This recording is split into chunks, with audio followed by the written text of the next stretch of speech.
সৃষ্টিকর্তা ছাড় দেয় ছেড়ে দেয় না, যার প্রমাণ প্রকৃতি খোদ দিয়েছে বারংবার। এবার বিশ্ব আবারও দেখছে প্রকৃতির ভয়াল রূপ। অভিশাপের আগুনে যেন পুড়ছে ইসরায়েল। গাজায় নির্বিচারে গণহত্যা, অমানবিক নির্যাতন সহ তাদের নানা কর্মকাণ্ডের ফলেই কি এবার দাবানলে পড়ছে ইসরায়েল?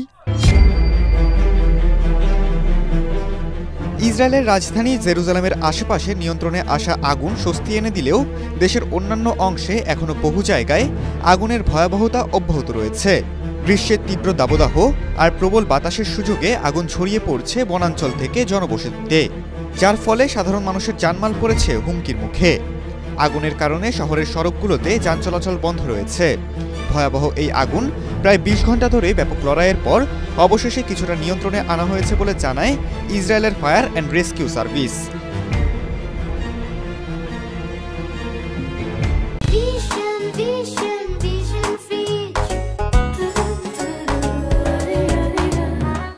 আগুন নিয়ন্ত্রণে আনতে ১০০টির বেশি অগ্নি নির্বাপক ইউনিট, ৬টি বিমান এবং সেনাবাহিনীর প্রযুক্তিগত ও লজিস্টিক বিভাগ একযোগে কাজ করে।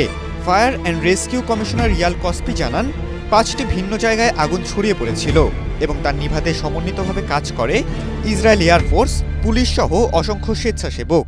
বেইতমির এলাকায় ও পার্শ্ববর্তী রাবিন পার্কের দিকে আগুন যেন না ছড়ায় সেই চেষ্টাও চলে বিমান ও মাটির অভিযান দিয়ে।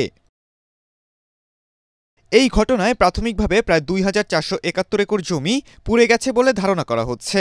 আগুন নিয়ন্ত্রণে আনার সময় ইসরায়েলি বিমান বাহিনী একটি এয়ারিয়াল ম্যাপ তৈরি করে, যা ফায়ার সার্ভিসকে বড়সড় কৌশল নিতে সাহায্য করে।